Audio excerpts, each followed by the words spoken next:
नमस्कार दोस्तों, आप सभी को हमारी YouTube चैनल पर स्वागत है। हिंदू धर्म में कुल 18 पुराण हैं, जिनमें से एक गरुड़ पुराण है। कहते हैं कि गरुड़ पुराण में जीवन जीने के सही तरीकों और मार्ग के बारे में बताया है। जन्म से लेकर मरने के बाद तक के सफर को गरुड़ पुराण में बताया गया है। गरुड़ पुराण के नियमों का पालन करके हम अपने जीवन के कष्टों को दूर कर सकते हैं। मरने के बाद स्वर्ग मिलता है या नर्क, ये भगवान नहीं बल्कि हमारे कर्म निर्धारित करते हैं और इसे जानने की जिज्ञासा प्रत्येक व्यक्ति को होती है। हिंदू धर्म शास्त्रों में खास तौर से गरुड़ पुराण में इस बारे में विस्तार से बताया गया है। गरुड़ पुराण में बताया गया है कि व्यक्ति के कर्मों के आधार पर आत्मा के साथ कैसा व्यवहार किया जाता है और कैसे कर्मों पर स्वर्ग और नर्क की प्राप्ति होती है। आइए जानते हैं इन्हीं के बारे में विस्तार से। आप गरुड़ पुराण को बेहतर तरीके से समझेंगे तो इससे जीवन जीने का मार्गदर्शन मिलेगा। व्यक्ति को जीवन काल में क्या करना चाहिए, क्या नहीं करना चाहिए और कैसा व्यवहार आदि करना चाहिए, इन सभी गूढ़ बातों का रहस्य गरुड़ पुराण में है। स्वर्ग का मार्ग खोलते हैं ये कर्म। जीवन भर अगर अच्छे कर्म किए जाएं तो व्यक्ति अपने लिए स्वर्ग का रास्ता खोलता है। कुछ कर्म ऐसे होते हैं जो व्यक्ति को मरने के बाद स्वर्ग लेकर जाते हैं। इसके लिए व्यक्ति को अपने जीवन में जागरूक रहकर काम करना चाहिए। उसे पांचों इंद्रियों पर काबू पाना होता है। पत्नी के अलावा उन्हें दुनिया की सारी महिलाओं को माता, बहन और पुत्री की नज़र से ही देखना होता है। अगर देखा जाए तो महिलाओं का सम्मान करना बहुत जरूरी है। इतना ही नहीं, जो लोग दूसरों की सुविधा के लिए कुआं, तालाब, प्याऊ का इंतजाम करते हैं, दान पुण्य करते हैं, उन्हें भी स्वर्ग मिलता है। गरुड़ पुराण के अनुसार दूसरों को पानी पिलाना भी बहुत पुण्य का काम होता है। इन कर्मों से जाते हैं नर्क। गरुड़ पुराण के अनुसार लाचारी, दूसरों को नुकसान पहुंचाने वाले लोग नर्क में जाते हैं। कहते हैं कि गरीब, बीमार, असहाय, अनाथ और बुजुर्गों को कष्ट देने वाले लोगों की मरने के बाद बहुत बुरी स्थिति होती है। महिलाओं और कन्याओं के साथ दुराचार करने वाले, पितरों का श्राद्ध न करने वाले लोगों को भी नरक में जगह मिलती है। स्वर्ग और नरक के बारे में तो हम सभी अक्सर सुनते हैं, लेकिन क्या आप जानते हैं कि स्वर्ग या नरक कैसे और किसे प्राप्त होता है? गरुड़ पुराण में स्पष्ट रूप से बताया गया है कि कैसे कर्म करने वालों को स्वर्ग या नरक का मार्ग जाना पड़ता है। जानते हैं इसके बारे में विस्तार से। इन कर्मों से होती है स्वर्ग की प्राप्ति। गरुड़ पुराण के अनुसार ऐसे लोग जो अपनी इंद्रियों पर नियंत्रण रखते हैं और क्रोध, भय व शोक आदि को अपने ऊपर हावी होने नहीं देते हैं, उन्हें मरणोपरांत स्वर्ग का मार्ग ही प्राप्त होता है। ऐसे पुरुष जिनके भीतर स्त्री के प्रति कोई वासना नहीं होती, जिनका मन स्त्रियों को देख विचलित नहीं होता और जो पुरुष स्त्री को अपनी माता, बहन और पुत्री के समान मानता है और उसी नज़र से देखता है, उन्हें सदा स्वर्ग की प्राप्ति होती है। गरुड़ पुराण के अनुसार जो लोग दूसरों के व्यक्तित्व में गुणों को देख उनकी तारीफ करते हैं, उन्हें मरणोपरांत यमदूत द्वारा सदा स्वर्ग के मार्ग ले जाया जाता है। गरुड़ पुराण में इन बातों का वर्णन किया गया कि जो व्यक्ति अपने जीवन काल में कुआं, तालाब, प्याऊ, आश्रम और मंदिर आदि का निर्माण कराते हैं, उन्हें भी मृत्यु पश्चात स्वर्ग में स्थान प्राप्त होता है। नमस्कार दोस्तों, आप सभी को हमारी YouTube चैनल पर स्वागत है। दोस्तों, सोने के बाद आत्मा कहाँ जाती है? हमारे मन में बहुत सारे सवाल उठते रहते हैं। उन्हीं में एक सवाल यह आता है कि सोने के बाद आत्मा कहाँ जाती है?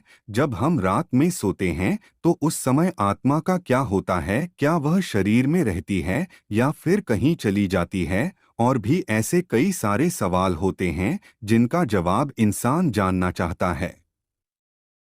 क्योंकि हर कोई चाहता है वह अपने बारे में सब कुछ जाने, और जब आत्मा की बात आती है तो लोग इसके प्रति ज्यादा जिज्ञासु हो जाते हैं। वह जानना चाहते हैं कि आखिर हम इसके बारे में कैसे जान सकते हैं। बहुत सारे लोग तो ऐसे होते हैं जो साधु संत की मदद लेते हैं और उनसे जाकर इस बारे में बात करते हैं। क्योंकि आपने देखा होगा आज के समय में आपको बहुत सारे ऐसे बाबा मिल जाएंगे जो आत्मा का रहस्य समझाते हैं, और वह इसके बारे में आपको विस्तार से बताते हैं। पर यदि आप जानना चाहते हैं कि सोने के बाद हमारी आत्मा का क्या होता है, तो आज हम आपको इस बारे में अच्छी तरह से बताएंगे। क्योंकि हर किसी के मन में यह जिज्ञासा होती है कि वह इसके बारे में हर बात जाने, क्योंकि उसे हर बात जानने का हक होता है। तो आज हम आपको बताएंगे कि सोने के बाद हमारी आत्मा कहाँ जाती है और यह किस तरह काम करती है, जिससे आपको पता लग जाएगा कि आखिर यह जाती कहाँ है। यदि हम इनके संबंध के बारे में बात करें तो यह बिल्कुल ही सीधा सीधा है, क्योंकि जब हमें नींद आती है तो हमारा शरीर सो जाता है, पर उस समय हमारी आत्मा नहीं सोती है। ना ही हमारा मस्तिष्क सोता है, वह हमेशा क्रिया करता रहता है, जिस वजह से कभी कभार हमें सोते हुए ऐसा आभास होता है जैसे हमें कोई छू रहा हो, या फिर हम कहीं ऐसी जगह पर गए हैं जो बहुत ही अनोखी है। और यह सब उसी वजह से होता है क्योंकि उस समय हमारी आत्मा उस जगह पर स्थित होती है, यानी कि सोने के बाद हमारी आत्मा शरीर से निकलकर भ्रमण करने के लिए चली जाती है और सिर्फ हमारा शरीर यहाँ पर रह जाता है। अब आपके मन में सवाल होगा कि अगर आत्मा शरीर से निकल जाती है तो फिर यह शरीर मरता क्यों नहीं है? क्योंकि उस समय शरीर निद्रा अवस्था में होता है, ना कि मृत अवस्था में। जब शरीर से आत्मा निकलती है तो वह भ्रमण करके वापस आ जाती है, पर जब मरने के बाद शरीर से आत्मा निकलती है तो वह शरीर में वापस नहीं आती है, क्योंकि उस समय उसकी यह शक्ति क्षीण हो जाती है। क्योंकि आत्मा को भी कुछ शक्तियां प्राप्त होती हैं, जिस वजह से वो यह कार्य आसानी से कर पाती हैं। इसी वजह से आप लोगों ने देखा होगा कि आप सपनों में ऐसी ऐसी चीजों का अनुभव करते हैं जो आपने कभी भी देखी हुई नहीं होती हैं। आप कभी कभी ऐसी जगह पर पहुंच जाते हैं जो आपके लिए किसी कल्पना से कम नहीं होती है। और यह सब इसी वजह से होता है कि उस समय हमारी आत्मा उस स्थान पर मौजूद होती है। और जब हमारी अचानक आंख खुलती है तो वह बहुत ही तीव्र गति से हमारे शरीर में वापस लौट आती है, यानी कि हमारी आंख खोलने से पहले हमारी आत्मा शरीर में प्रवेश कर जाती है, जिससे हमें यह लगता है कि यह एक सपना था और फिर हम दोबारा से सो जाते हैं। जो व्यक्ति बहुत ज्यादा थक हार कर सो जाता है तो उस समय उसे बहुत ही अजीब अजीब चीजें दिखाई देती है, और कभी कभार तो आत्मा परमात्मा से मिलने पहुंच जाती हैं। तब हमें ऐसा प्रतीत होता है कि हमारी मृत्यु हो चुकी है और हम भगवान के पास आ गए हैं। हम उन्हें साक्षात देखते हैं, जिससे हमें काफी सुकून महसूस होता है, क्योंकि सोने के बाद हमारा शरीर बिल्कुल मृत की तरह हो जाता है। और कई बार तो इंसान को जगाने पर भी वह नहीं जागता है, क्योंकि उस समय उसकी आत्मा बहुत दूर जा चुकी होती है, जिस वजह से इंसान काफी देर में जाग पाता है। आप लोगों ने भी कभी कभार ऐसा महसूस किया होगा कि आपने अपने सपने में अपने इष्ट देवता को देखा है, उनसे बातें की हो, या फिर आपने अपनी परेशानियों को उनको बताया हो। वह आपको दर्शन दे रहे हैं और आप उन्हें देख रहे हैं। कई सारी ऐसी और प्रक्रिया होती हैं जो आपके लिए बहुत ही अनमोल होती हैं। आप यह सोचते हो कि आप अब यही रहे और बस इन्हीं को देखते रहे, पर यह सब आपकी आत्मा कर रही होती हैं। और आपका शरीर तो आपके बिस्तर पर होता है, पर आपकी आत्मा ईश्वर के पास पहुंच जाती है। पर उस समय हमारा मस्तिष्क हमें यह संदेश देता है कि अभी हम जिंदा हैं और यह हम सिर्फ सपना देख रहे हैं।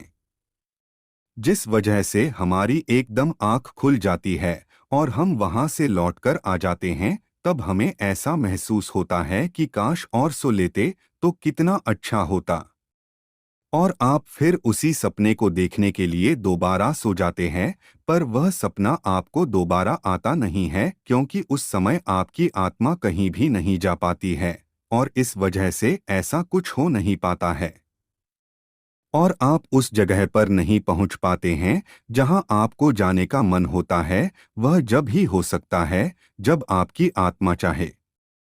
विज्ञान क्या कहता है इस बारे में जानिए। अगर हम विज्ञान की बात करें तो विज्ञान इस बारे में बहुत सारी बातें कहता है क्योंकि उसने कई सारे एक्सपेरिमेंट किए हैं जिनके आधार पर उसने इन्हें सपनों का रूप बताया है कि जब हम सोते हैं तो उन स्थानों पर पहुंचते हैं जो हमारे पूर्वजन्म या फिर हमारे आने वाले कल से जुड़ा। कभी कभार हम उन लोगों से मिलते हैं जो मर चुके हैं या फिर हम कभी उनसे मिले ही नहीं हैं।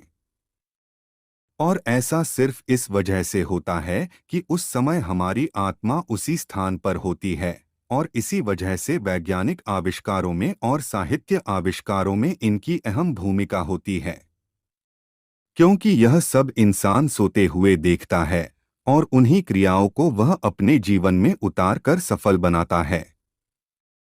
क्योंकि जब तक हम किसी चीज को देखते नहीं है तब तक हम उसे कर नहीं सकते हैं और यह सब हमारी आत्मा हमसे करवाती है। और इसका एक उदाहरण है नील बोहर की परमाणु संरचना जिन्हें उन्होंने सपने में देखकर पूरा किया है। तो हम इस बात से अंदाजा लगा सकते हैं कि सोने के बाद हमारी आत्मा भ्रमण पर जाती है और वह हमें उन चीजों का आभास कराती है जो हमारे पूर्वजन्म या फिर इस जन्म से संबंध होती हैं, या फिर वह हमें नई जगह पर भी ले जाती है और ऐसी ऐसी चीजों से मिलवाती है जिन्हें हम अपनी जिंदगी में ला सकें। क्योंकि आत्मा चाहती है कि इंसान उन चीजों को अपनी जिंदगी में अपनाए और इसी वजह से ऐसा कुछ होता है। और इसीलिए विज्ञान भी मान चुका है कि हाँ, सोने के बाद आत्मा शरीर से निकलकर भ्रमण पर जाती है क्योंकि कई सारे ऐसे उदाहरण हमें देखने को मिल जाते हैं और विज्ञान ने भी इस पर कई सारी रिसर्च की है। तब जाकर उन्होंने इस पर यह टिप्पणी की है। सोने के बाद आत्मा कहीं जाती है या नहीं? अब बात करते हैं कि सोने के बाद आत्मा जाती भी है या नहीं, या फिर यह लोगों का भ्रम है। क्योंकि अगर हम गीता की बात करें तो उसमें बताया गया है कि आत्मा की कोई गति नहीं होती है, गति तो मन करता है। जिस वजह से हम जो कुछ भी देखते हैं वह मन की वजह से होता है और आत्मा हर जगह विद्यमान है।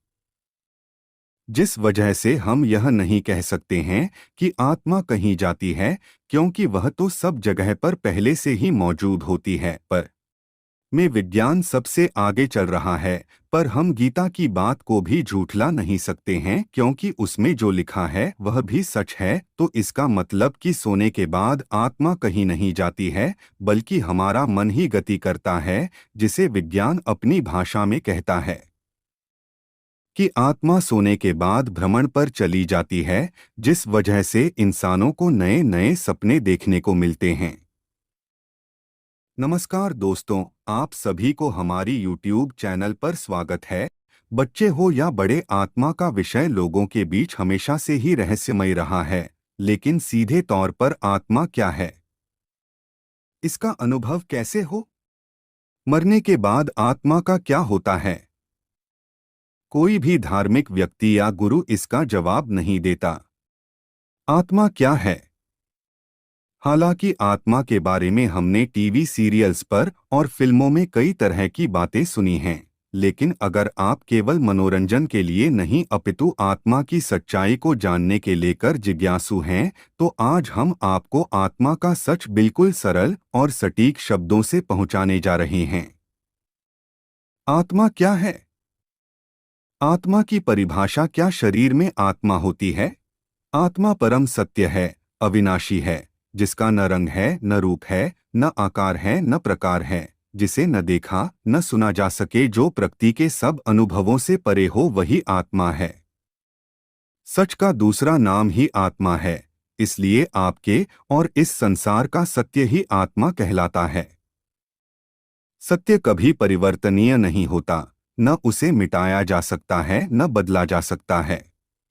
इसी तरह आत्मा भी अटल अविचल है, इसलिए जानने वालों ने आत्मा के बारे में कुछ भी कहने से बेहतर आत्मा को सत्य कह देना उचित समझा। कई लोगों को लगता है कि इंसान के शरीर का उसकी आत्मा से जरूर कोई न कोई तादात्म्य है, पर वास्तव में मनुष्य के शरीर और आत्मा के बीच कोई समानताएं नहीं होती, इसलिए रूह यानी शरीर का आत्मा से कोई संबंध नहीं है।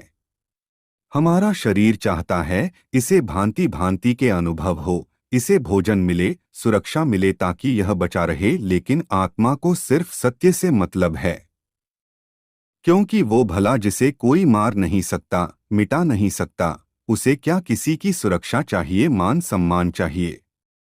आत्मा न कभी शुरू हुई न उसका अंत होगा। आत्मा शरीर का कोई अंग नहीं, लेकिन फिर भी लगातार हर समय हमारे साथ मौजूद है। इस संसार में भले शरीर करोड़ों अरबों हैं, लेकिन आत्मा सिर्फ एक है, क्योंकि सत्य एक होता है।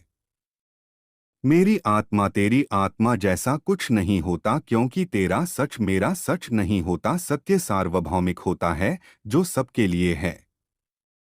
क्या शरीर में आत्मा होती है? नहीं। समझिए, जब हम कहते हैं शरीर में आत्मा है, तो ऐसा कहकर हमारे मन ने हमारी आत्मा को कोई विषय बना दिया, जैसे आत्मा इतनी छोटी चीज हो शरीर या मन में समा सके। यह जो शरीर है, इस शरीर का छोटा सा बच्चा है चेतना, और उस चेतना को बहुत बहुत ऊंचा यानी अनंत बनाना होता है, और इसी अनंतता को आत्मा कहा जाता है। इसलिए आत्मा को परम यानी आकाश कहा गया है। वो किसी के छोटे से शरीर में कैसे प्रवेश कर सकती है? आत्मा कोई ऐसी वस्तु नहीं जो एक जगह से दूसरी जगह डोल रही हो। हम अक्सर कहते हैं कि मृतक की आत्मा को शांति मिले। देखिए, आत्मा कभी अशांत नहीं रहती, सिर्फ मन अशांत होता है। आत्मा तो पहले से ही पूर्ण है, न उसे कुछ पाना है न उसे कुछ गंवाना है, वो स्वयं में पूर्ण है। न आत्मा को चोट पहुंच सकती है, न आत्मा को दर्द होता है। ये सब बातें जो कही जाती हैं सब व्यर्थ है। सिर्फ मन को दर्द होता है। पर चूंकि न तो हमें ये पता होता है कि आत्मा क्या है, मन क्या है, तो फिर हम यूं ही कोई भी बात कह देते हैं या किसी भी बात को सच समझ बैठते हैं। इसलिए आत्मा को अनिकेत भी कहा गया है, क्योंकि वो किसी के शरीर, घर या यहाँ तक कि ब्रह्मांड में भी प्रवेश नहीं कर सकती। जन्म मृत्यु तो एक दूसरे के पूरक हैं, साथी हैं। संसार के सब ऐश्वर्य क्षणभंगुर है, विनाशशील हैं, शाश्वत नहीं। जैसे मनुष्य पुराने वस्त्रों को त्याग कर दूसरे नए वस्त्रों को ग्रहण करता है, वैसे ही जीवात्मा पुराने शरीर को त्याग कर दूसरे नए शरीर को प्राप्त होता है। जो आत्मा को समझ लेता है, वह मृत्यु के रहस्य को जान जाता है। आत्मा का रंग कैसा? दोस्तों, आत्मा के रंग को लेकर ऋषिमुनियों ने कई शोध किए हैं, जिससे यह अनुमान लगाया गया कि आत्मा का रंग नीला या आसमानी है। आधुनिक समय में भी इस विषय पर काफी शोध होते रहे हैं। वर्तमान में आत्मा के रंग को लेकर शोध कर रहे पांडिचेरी के प्रो के सुंदरम का भी कहना है कि आत्मा का रंग नीला या आसमानी है। वैसे यह आसमानी रंग को अधिक करीब मानते हैं। क्या आत्मा जिंदगी और मौत के बीच की कड़ी है? दोस्तों, आत्मा या आत्मन पद भारतीय दर्शन के महत्वपूर्ण प्रत्ययों विचार में से एक है। यह उपनिषदों के मूलभूत विषय वस्तु के रूप में आता है, जहां इससे अभिप्राय व्यक्ति में अंतर्निहित उस मूलभूत सत्य से किया गया है, जो कि शाश्वत तत्व है तथा मृत्यु के पश्चात भी जिसका विनाश नहीं होता। जिंदगी और मौत के बीच में जो सबसे बड़ी कड़ी है, वह आत्मा शरीर में है तो जिंदगी है, और आत्मा ने शरीर को छोड़ दिया तो शरीर के बेजान पुतला है।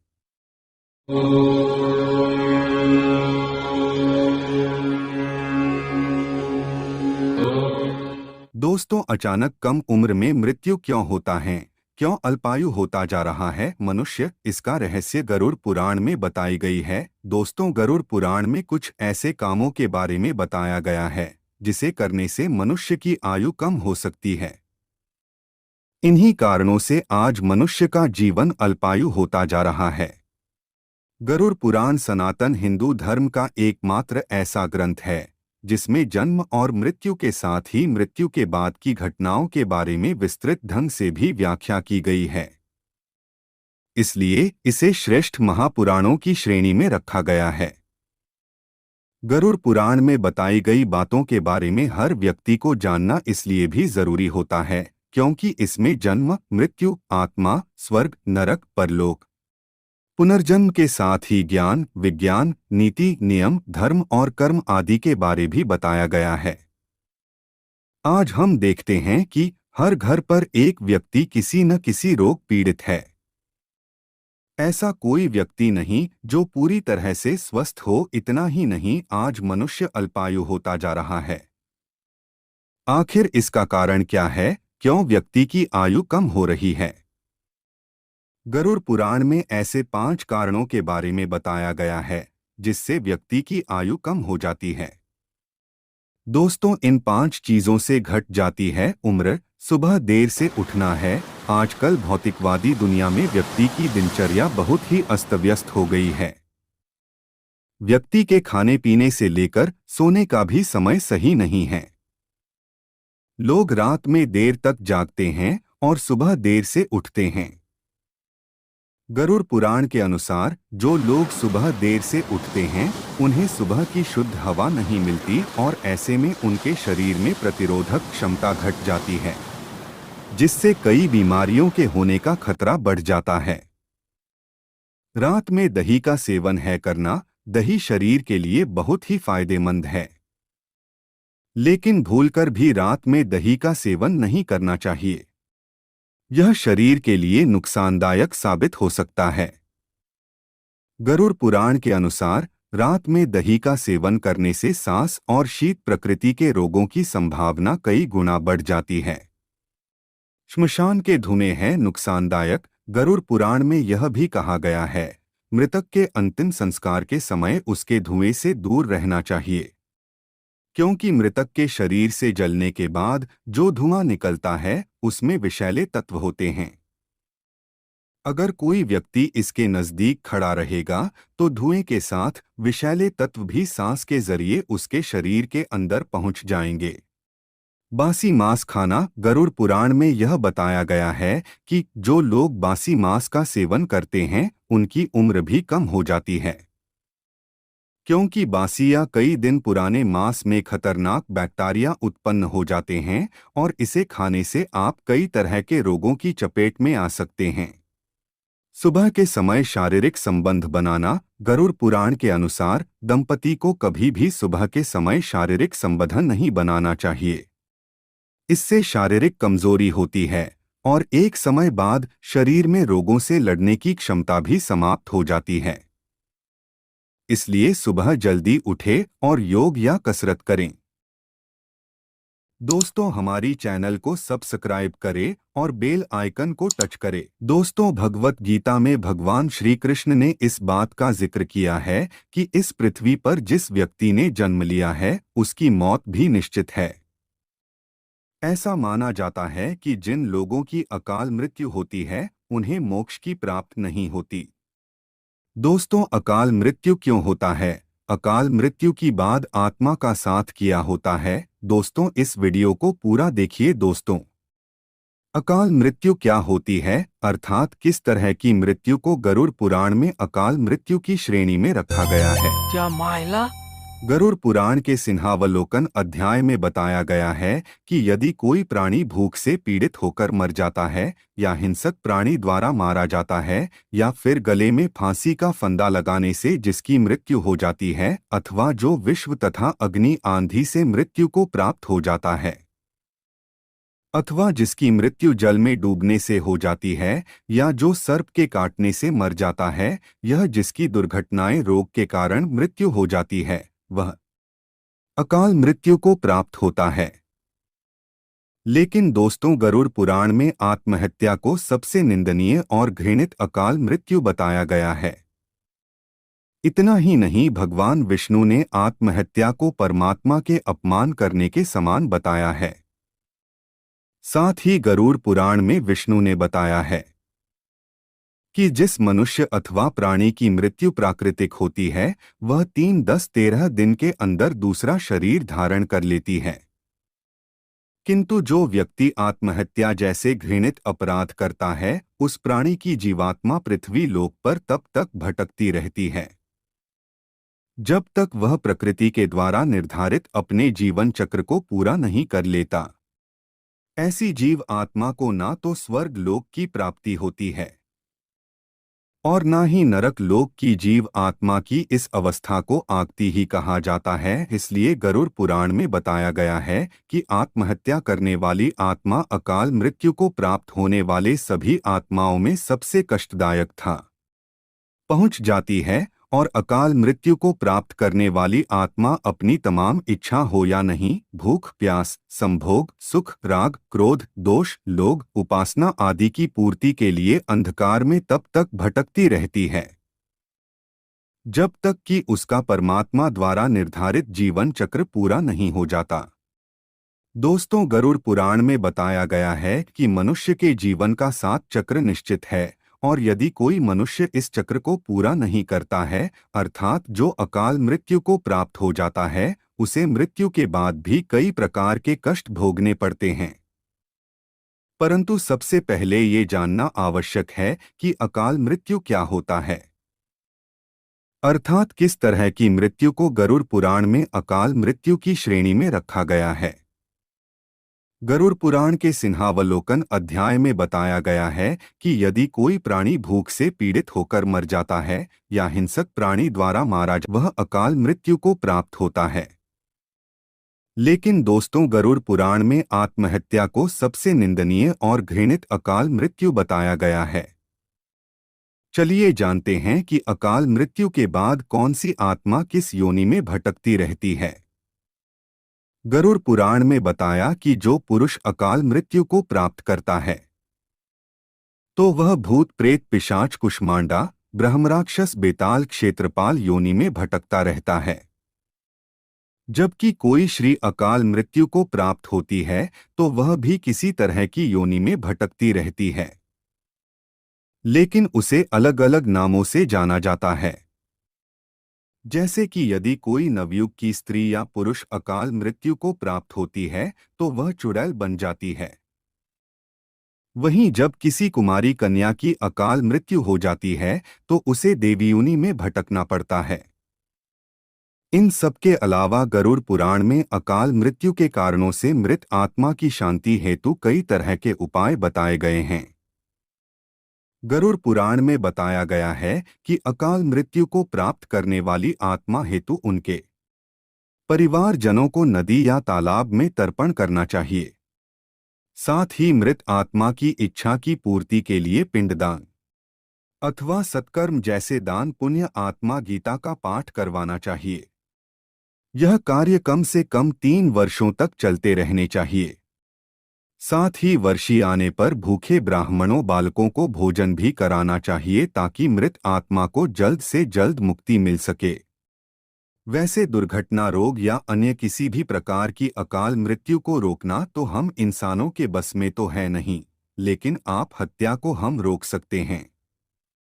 जब भी आपके मन में क्या करने का ख्याल आए तो उससे पहले उससे जुड़े परिणामों को अवश्य ध्यान दें, क्योंकि अक्सर लोग यही सोचकर आत्महत्या जैसा कदम उठाते हैं कि उन्हें सभी कष्टों से मुक्ति मिल जाएगी, लेकिन अज्ञानता के कारण को नहीं जानते कि मृत्यु के बाद उन्हें वर्तमान में हो रहे कष्टों से ज्यादा ही कष्ट भोगना पड़ेगा। तो दोस्तों, उम्मीद करता हूं कि आपको हमारी यह पोस्ट पसंद आई होगी।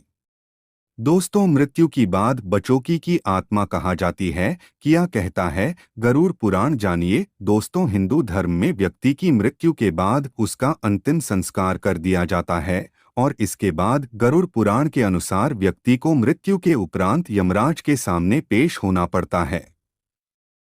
जहां उसके कर्मों का लेखा जोखा देखा जाता है और फिर उसके कर्मों के आधार पर उसे नरक या स्वर्ग में जगह दी जाती है। लेकिन क्या आपको पता है कि जब किसी बच्चे की मृत्यु होती है तो उसे कहाँ भेजा जाता है? दरअसल गरुड़ पुराण के अनुसार जब किसी बच्चे की मृत्यु होती है तो उसे नरक में नहीं भेजते हैं। हर बच्चे को सिर्फ स्वर्ग में ही भेजा जाता है। क्या आप जानना चाहते हैं ऐसा क्यों? तो आइए जानते हैं कि बच्चों की आत्मा को स्वर्ग में ही क्यों जगह दी जाती है और क्या है इसका कारण, जानिए। गरुड़ पुराण में मृत्यु से जुड़ी कई बातों का उल्लेख मिलता है और जब किसी के घर में व्यक्ति की मृत्यु हो जाती है तो वहां गरुड़ पुराण का पाठ भी किया जाता है।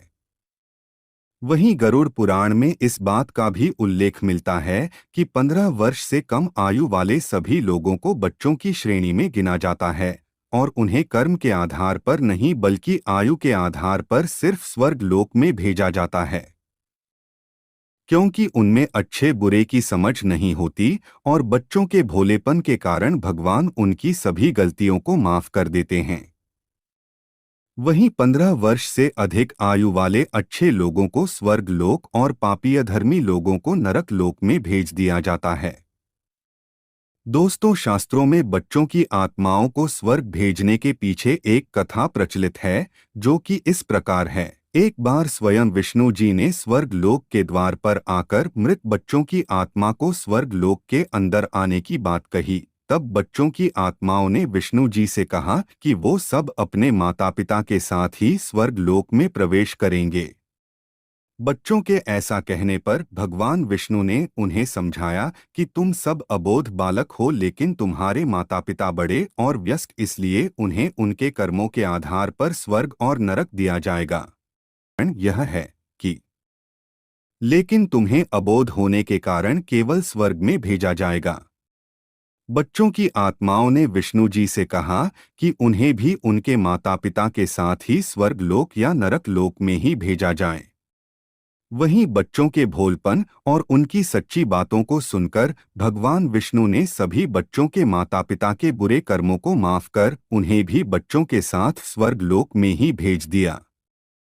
गरुड़ पुराण में वयस्कों के अलावा बच्चों की मृत्यु और उनकी आत्मा से जुड़ी बहुत अहम जानकारियां दी गई हैं। दोस्तों, कैसे स्वर्ग जाती हैं बच्चों की आत्माएं, जानिए। गरुड़ पुराण के अनुसार वयस्क व्यक्ति की मृत्यु के बाद उसकी आत्मा या तो स्वर्ग या नरक में जाती है या भटकती रहती है। जातक के कर्मों के आधार पर उसकी आत्मा के साथ यथोचित व्यवहार होता है। यदि उसने खराब कर्म किए हों तो उसे बहुत कष्टदायी मृत्यु मिलती है और आत्मा को भी बहुत कष्ट झेलने पड़ते हैं। वहीं अच्छे कर्म करने वाले व्यक्ति को आसान मृत्यु मिलती है और उसके बाद स्वर्ग में स्थान मिलता है। वहीं बच्चे की मृत्यु होने पर उसकी मृत्यु सीधे स्वर्ग जाती है। गरुड़ पुराण के अनुसार 15 वर्ष से कम आयु में मृत्यु होने पर जातक की आत्मा सीधे स्वर्ग जाती है। 15 साल से कम उम्र के जातक को बच्चों की श्रेणी में गिना जाता है। इस उम्र तक मृत्यु होने पर यानी कि बच्चे की मृत्यु होने पर उसकी आत्मा को स्वर्ग में स्थान मिलता है। बच्चे अबोध होते हैं और भगवान विष्णु ने खुद बच्चों की आत्मा के लिए सीधे स्वर्ग के द्वार खोलने का आशीर्वाद दिया है।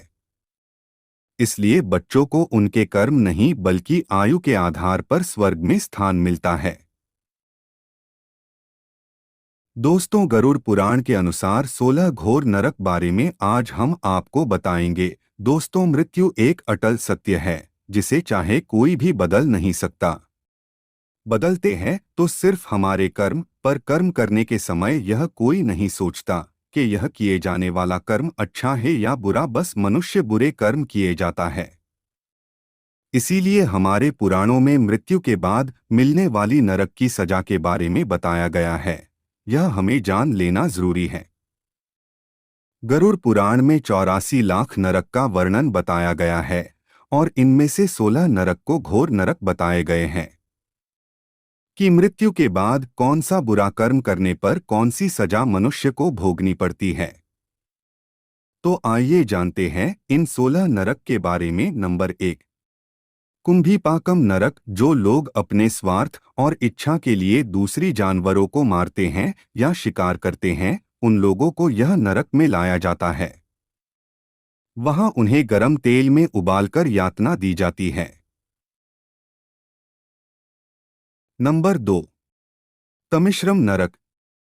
दूसरे की संपत्ति हड़पने वाले लोग, इन लोगों की आत्मा को बंदी बना करके इस नरक में तब तक मारा जाता है जब तक वह बेहोश न हो जाए, और होश आने पर वापस से उनको यह यातना दी जाती है। शास्त्रों के अनुसार जब तक समय समाप्त न हो जाए तब तक उनको यह पीड़ा दी जाती। नंबर 3, अंधकामिस्त्र नरक। यह नरक पति पत्नियों के लिए है जो एक दूसरे को उपयोग और भोग की वस्तु समझते हैं, एक दूसरे के साथ केवल स्वार्थ की दृष्टि से रहते हैं। इनको नरक में मारा जाता है और यह काम तीव्र गति से चलता है। नंबर 4, असितापत्रम नरक। जो लोग गैरजिम्मेदार होते हैं या अपने कर्तव्य से भागते हैं, उन लोगों को चाकू से छलनी करके उन्हें यातना दी जाती है। नंबर 5, कलसूत्रम नरक। इस नरक में उन आत्माओं को लाया जाता है जिन्होंने बड़ों का आदर सम्मान कभी ना किया हो। उनको तब तक गर्म जगह पे रखा जाता है जब तक उनकी सजा का समय समाप्त नहीं हो जाता। नंबर 6, सुकरमुखम नरक। यहाँ उन लोगों को लाया जाता है जो दूसरों को अपने इशारे पे नचाते हैं, उनके साथ बुरा बर्ताव करते हैं, अपने निजी स्वार्थ के लिए उनसे सब काम करवाते हैं। नंबर 7, वैतरणी नरक। गरुड़ पुराण में बताया गया है कि मृत्यु के बाद आत्मा को गंतव्य स्थान पहुंचने के लिए वैतरणी नदी को पार करना पड़ता है। यह नदी मानव मलमूत्र, मरे हुए कीड़ों, मांस एवं हड्डियों से भरी होती है। कहते हैं जिन्होंने अत्यंत पाप किए हो, जिन्होंने अपनी ताकत का दुरुपयोग करके दूसरों को हानि पहुंचाई हो, उन लोगों की आत्मा को मृत्यु के पश्चात यह नदी के घाटों पर जीवन जीना होता है। नंबर 8, तप्तमूर्ति नरक। आग में जलने वाले इस नरक में बहुमूल्य रत्नों जैसे सोना, चांदी, हीरे, जवेरात आदि की चोरी करने वाले लोगों को इस तप्तमूर्ति नरक की आग में रखा जाता है। नंबर 9, पुयोड़कम नरक। शास्त्रों के वर्णन अनुसार यह नरक एक प्रकार के कुएं जैसा है। उसमें रक्त, मानव मलमूत्र और अन्य गंदी घृणित वस्तुओं से भरा होता है। यहाँ इन लोगों की आत्माओं को रखा जाता है जो बिना विवाह किए शारीरिक संबंध रखते हैं और फिर उनसे विश्वासघात करते हैं। नंबर 10, अविसी नरक। यह नरक में उन लोगों को फेंका जाता है जो झूठ बोल के दूसरे को फंसाते हैं, उनको बहुत ऊंचाई से नीचे फेंका जाता है। नंबर 11, ललाभक्षम नरक। जो लोग दूसरों के साथ जबरदस्ती करके इनके मर्जी के विरुद्ध शारीरिक संबंध मनाते हैं, उनको इस नरक के भीषण कुएं में रखा जाता है जब तक कि सजा की अवधि समाप्त न हो जाए। नंबर 12, महावीची नरक। यह नरक खून तथा कांटे से भरा होता है। इसमें आत्मा कांटों से बिंधकर कष्ट पाता है। इस नरक में गायों की हत्या करने वालों को रखा जाता है। नंबर 13, विल्पक नरक। जिन्होंने अपने पूरे जीवन में मदिरापान किया हो, ऐसे ब्राह्मण इस नरक की आग में रखे जाते हैं। नंबर 14, शालमली नरक। इस नरक में इन स्त्रियों को जलते हुए कांटों को आलिंगन करना पड़ता है जिन स्त्री ने पर पुरुष के साथ अनैतिक संबंध बनाए हो। नंबर 15, वज्रा कुठार नरक। पेड़ काटने वालों को इस नरक में वज्रों से पिटा जाता है। नंबर 16, दुर्धर नरक। यह नरक बिच्छू से भरा हुआ है। ब्याज का धंधा करने वाले सूदखोरों को यहाँ लाया जाता है। गरुड़ पुराण में ऐसे 84 लाख नरक का वर्णन मिलता है। तो सोचिए, बुरे कर्म से मृत्यु के बाद भी कितनी यातनाएं सहनी पड़ती है। अगर हम पुण्य कर्म करें तो बुरे कर्म को कम किया जा सकता है। हम आशा करते हैं यह 16 नरक का संक्षिप्त वर्णन आपको अच्छा लगा होगा। अंत तक बने रहने के लिए आपका धन्यवाद। नमस्कार दोस्तों, आप सभी को हमारी YouTube चैनल पर स्वागत है।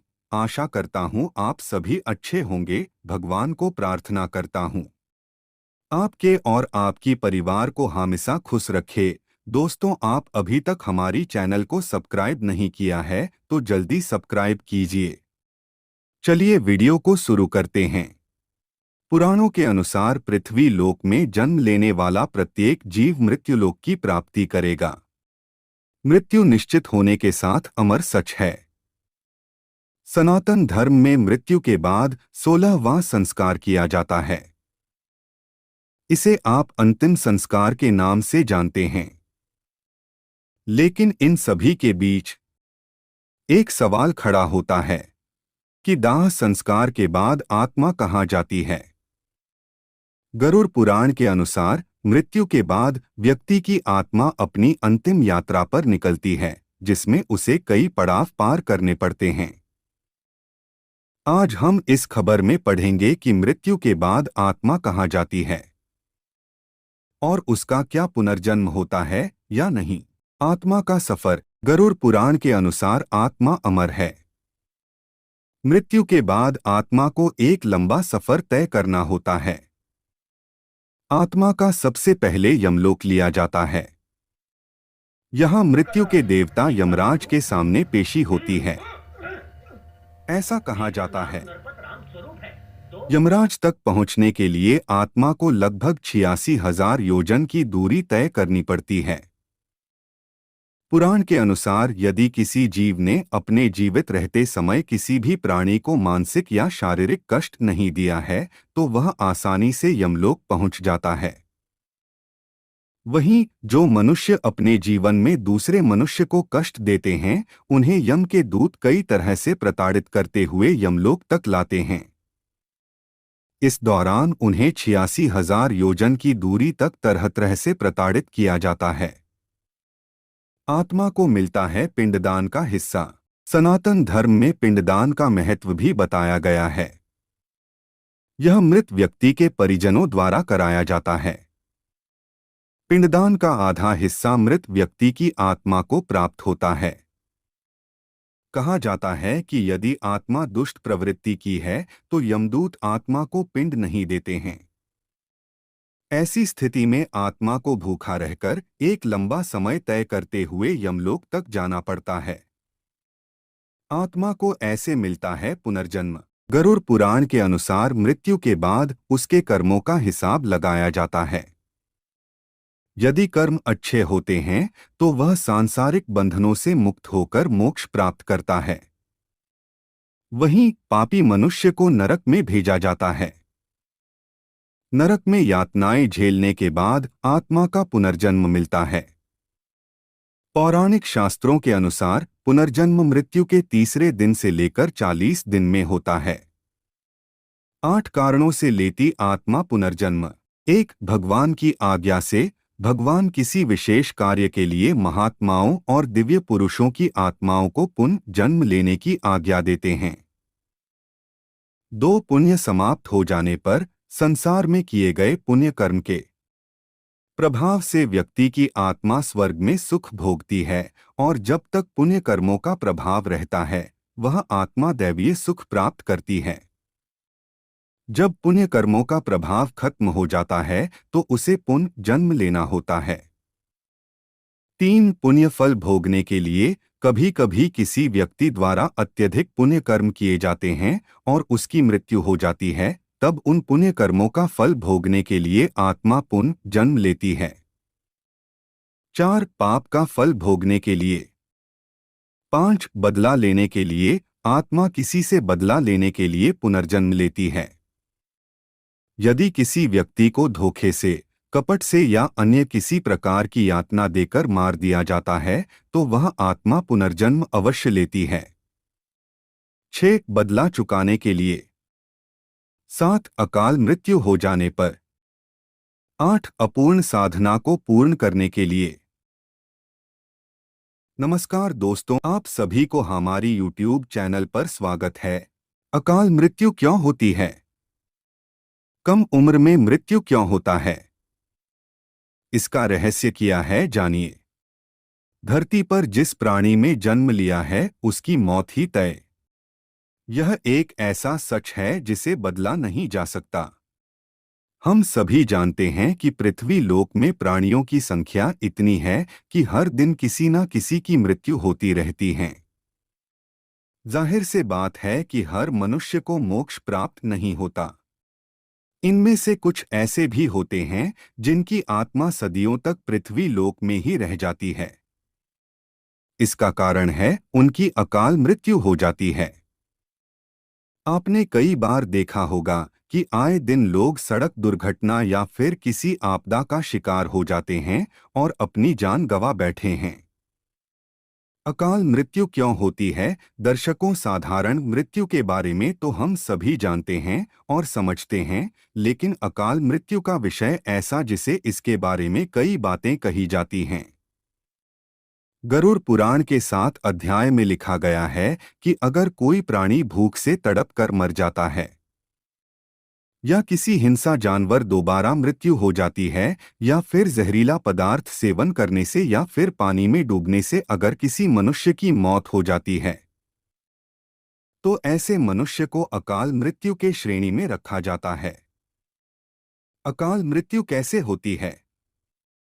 दोस्तों, अकाल मृत्यु किसी कारण से हो सकती है, फिर चाहे वह किसी रोग के कारण हो, यह दुर्घटना के कारण। ऐसे में मनुष्य अक्सर यही सोचता है को काश ये उनके साथ नहीं हुआ होता, तो शायद इसकी मृत्यु नहीं होती।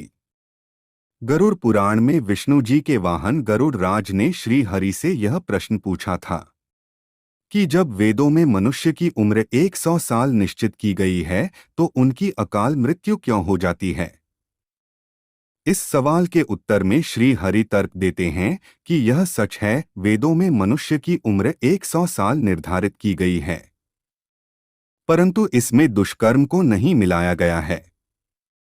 यानी हर इंसान की मृत्यु तभी होती है जब उसके पास धर्म कार्यों के लिए शक्ति नहीं होती है या फिर उसका शरीर उसे धर्म कार्य करने की इजाजत नहीं देता। इसके अलावा जब कोई इंसान अपनी इच्छा से धर्म कार्यों को त्याग देता है तो पृथ्वी पर उसके जीवन की अवधि कम होती जाती है। देखा जाए तो हर इंसान का कर्म होता है, उसका धर्म होता है। ऐसे में इंसान की मृत्यु तब होती है जब उसके पास अपने इन कर्मों को निभाने की शक्ति, यह इच्छा नहीं होती। इंसान की उम्र भले ही 100 साल हो, लेकिन अपने कर्मों के जरिए वह अपनी उम्र को खुद ही नष्ट करता चला जाता है। वेदों का ज्ञान न होने से मनुष्य जान ही नहीं पाता कि वह कब कुकर्म करता जाता है। अब बात आती है कि अकाल मृत्यु के बाद आत्मा का क्या होता है। गरुड़ पुराणे आगे विष्णु जी यह भी कहते हैं कि मनुष्य के जीवन के 7 चक्र निश्चित है। ऐसे में अकाल मृत्यु को प्राप्त होने वाले जो मनुष्य इस चक्र को पूरा नहीं कर पाते, उसे मृत्यु के बाद भी कई प्रकार के कष्ट भोगने पड़ते हैं। दरअसल अचानक ही मृत्यु होने की वजह से मनुष्य की इच्छा, कामना और तृष्णा बनी रहती है जो कभी पूरी नहीं हो पाती। ऐसे में शरीर तो नष्ट हो जाता है लेकिन आत्मा का मोह नहीं छोड़ता। इस स्थिति में अकाल मृत्यु वाली आत्माएं अपने परिजनों, यह जीवित लोगों को भ्रष्ट पहुंचती है और अपनी मनोकामनाएं पूरी करने का भी प्रयास करती है।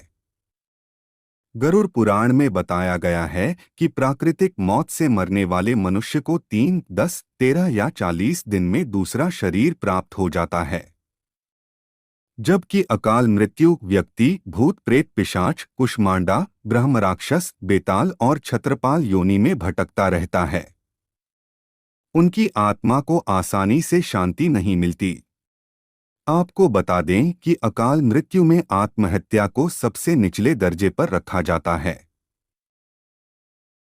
मृत्यु के कितने दिन बाद जन्म मिलता है? ग्रंथों की दृष्टि से यह एक घिनौना कृत्य है। भगवान विष्णु जी ने गरुड़ पुराण में इसे ईश्वर का निरादर और अपमान कहा है।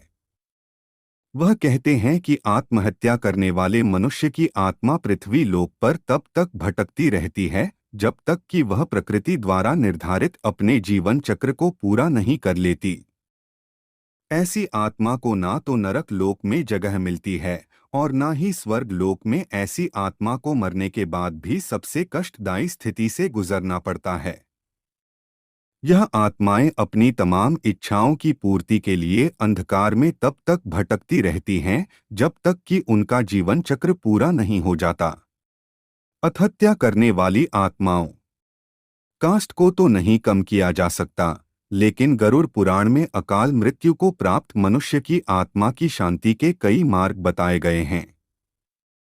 अकाल मृत्यु से बचने के लिए मंत्र भगवान विष्णु बताते हैं कि से मनुष्य परिजनों को नदी या तालाब में तर्पण करना चाहिए। साथ ही मृत आत्मा की इच्छा की पूर्ति के लिए पिंडदान और दान पुण्य जैसे सत्कर्म करने चाहिए ताकि उनकी आत्मा को जल्द ही मुक्ति मिल सके। यह सत्कर्म कम से कम 3 से 4 वर्षों तक करना चाहिए। तब जाकर कहीं अकाल मृत आत्मा को मुक्ति मिल पाती है और उनके नए जीवन की शुरुआत होती है।